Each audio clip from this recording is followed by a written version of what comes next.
ASMR Gaming News.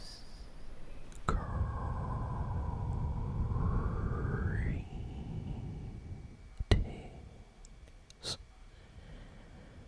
everyone,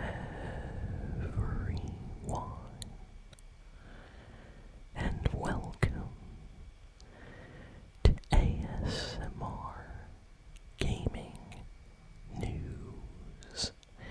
Please hit that like button, sit back, relax, and let's begin. So, we have a good amount of gaming news this week, so let's start with the PlayStation news first. So, PlayStation, after all these weeks of kind of not responding to the backlash about their decision to cancel making discs, they finally took a small kind of, I want to say, like, chance to talk to their investors and kind of at least give some attention to this issue. And so they didn't directly talk to the fans, which are the ones that have a problem. Instead, they had to kind of assure investors that they know what they're doing to kind of calm everybody down, because there's a bunch of PlayStation, Sony investors that are kind of worried when they see stuff on social media. So over at Sony, they had an investors meeting, and during this meeting, they had like just a small kind of brief segment where they focused on talking to their shareholders, and they basically said that, we are not seeing any impact on sales when we decided to cancel the production of discs, and we're going to continue just like we said we are, and we believe these will have zero effect. So they kind of answered it by not really answering it. They only tried to kind of calm down their investors and tell them everything's okay. And PlayStation fans are not happy because instead of directly talking to them about this issue that a lot of PlayStation fans are having with the kind of ending of production of discs for PlayStation systems, instead Sony just goes and talks to their investors. And a lot of people are saying you can immediately tell that Sony cares more about the investors, of course, than the actual people that buy their products. But it is very sad, I want to say, because PlayStation was not like this during the PlayStation 4 generation. They were actually very communicative, and just like constantly trying to talk to their fans. They did, E3 every year. They were doing like live streams. They were doing all types of like shows, collabs, and things to talk to their audiences. And then something happened, and ever since, it feels like PlayStation is very closed off, and they don't really care about focusing or talking to their fans anymore. And I know they think that it maybe is only a small portion of people, or it doesn't really mean a lot, but I think that's something that Nintendo and even Xbox recently have been doing a lot better, is they do talk to their fans, or at least make their fans feel like they're listening. But PlayStation feels like, it feels like someone that does not care right now at all.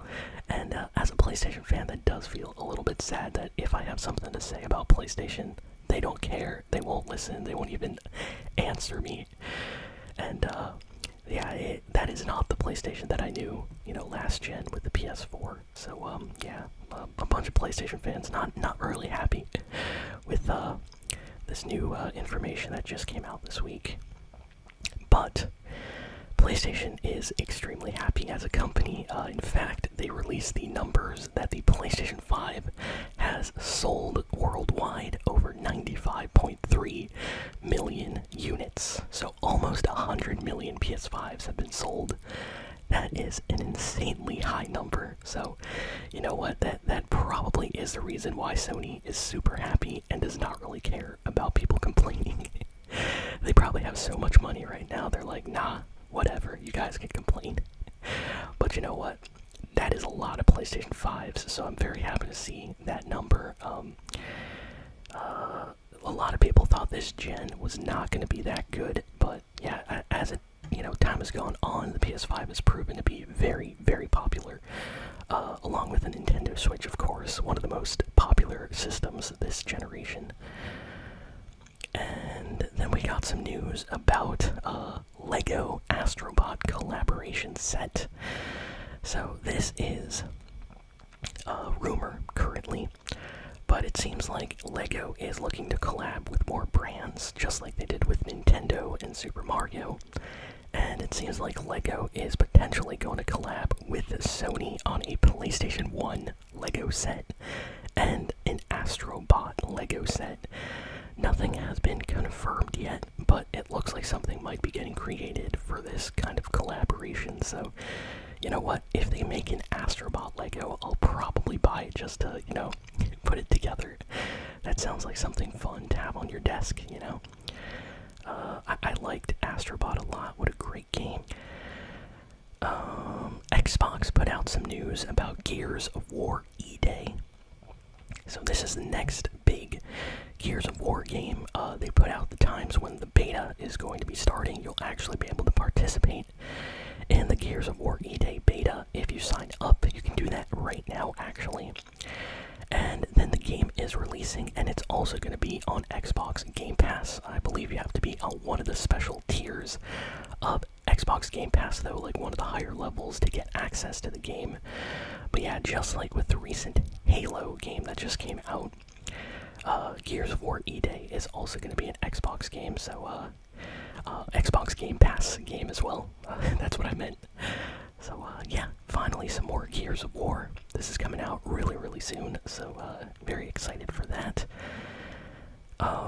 We got an announcement that Croc 2 is getting a remaster on PlayStation 5 for Nintendo, PC, and Xbox later this year. So if you're a fan of classic, early 2000s, late 90s platforming games, Croc 2 is coming back, and this is like the first time I think we are getting a remaster of Croc 2. The game has been like locked on PC and PlayStation 1 forever, I think.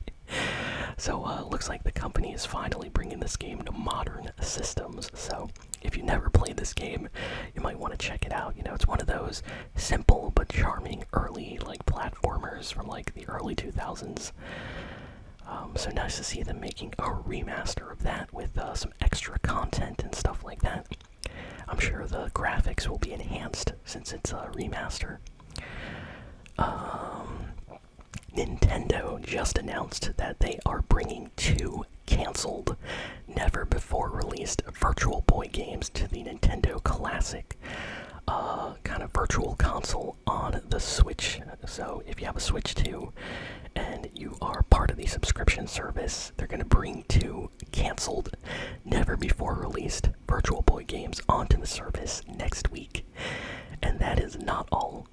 Nintendo also said that they are going to release Super Mario Sunshine on the Nintendo Switch 2 GameCube's classic library next month. Or I should say, this month. In August. So I'm excited about that. Super Mario Sunshine is a great Mario game. Very underrated, I would say. Like, everybody always remembers Mario Galaxy or Mario Odyssey and even more Super Mario 64, but something about Super Mario Sunshine just gets overlooked. The game is a lot harder, though, than a lot of other Mario games. I have basically attempted to 100% that game before, and it's really tough. But it's so much fun, and I like the chill, kind of like Isle Delfino beach summertime vibe. It's really, really comfy for like a game. So yeah, if you have a Nintendo Switch 2 and a GameCube online subscription for that, you will be able to play Super Mario Sunshine very, very soon. What else? We got some news about the upcoming Legend of Zelda Ocarina of Time Switch 2 remake. Nintendo released the game rating online. The ESRB, which is the ratings board for video games, has basically released the rating for this game, and they gave it an E10 rating. So that's an everyone plus 10 rating. Some fans, like myself, we were hoping for a T rating. There was a time when when Zelda games would get T ratings. Some of them would get E ratings. It would just depend. Stuff like Twilight Princess, for example, that was like leaning more towards a T, rated T rating. But then you would have games like Wind Waker and later Zelda games, which would be a little bit more like E for everyone. And I was kind of hoping that since the original Legend of Zelda Ocarina of Time was a little bit darker, like the game had like sequences with like blood in the game actually, and you know, some of the themes are kind of dark in that game, kind of creepy. So the game is rated E10, like the remaster they did on the 3DS a bunch of years ago, and that version of the game was actually censored a little bit. Certain parts that would have blood, changed the blood to the color green, but there were other moments where the blood was changed to like a kind of more orange or brown color. It's not super noticeable, but for a fan, you will notice the difference. So it might seem like Nintendo is trying, you know, a little bit to make sure the game is family friendly, maybe, you know, and not make it too dark or too violent. I think for the ESRB, if you show blood, the game automatically has to be rated T. But if the blood is like cartoonish or a different color, like green or blue, you can still get like an E10 rating. I think there's like some criteria for that. So yeah, knowing Nintendo, they'll definitely try to make it a little bit more, you know, accessible to everybody. But I was hoping they would keep a little bit of that, like, you know, violent content in the game a tiny bit. There's 2 moments in that game, like 2 dungeons that definitely need it, I think. And then next, we got a brand new trailer for Crazy Taxi World Tour. This is Sega's next big Crazy Taxi game. Crazy Taxi is officially coming back, and they put out a new trailer kind of highlighting the West Coast map that we will be able to drive on when the game releases. And looks great. We're going to be visiting a lot of locations from previous Crazy Taxi games, as well as new locations as well.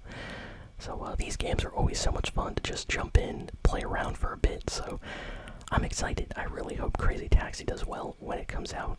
Definitely going to be playing that even on the channel. Tom Holland, who plays Spider-Man, Peter Parker, in the new Spider-Man Brand New Day movie.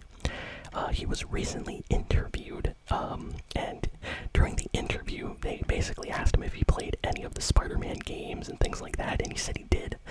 But he also said that the new movie, was actually influenced by the Marvel Spider-Man games that recently came out, and said that a lot of moves and attacks from the Marvel Spider-Man games on PlayStation were actually taken directly from the game and put into the new movie, because they were trying to come up with like cool attacks and things to do. So just hearing that makes me super excited to see the new movie. I mean, some of the attacks in the Marvel Spider-Man game are so stylish, they look amazing, and you know, it's just a video game, but if I could see that in live action, that would make me so happy.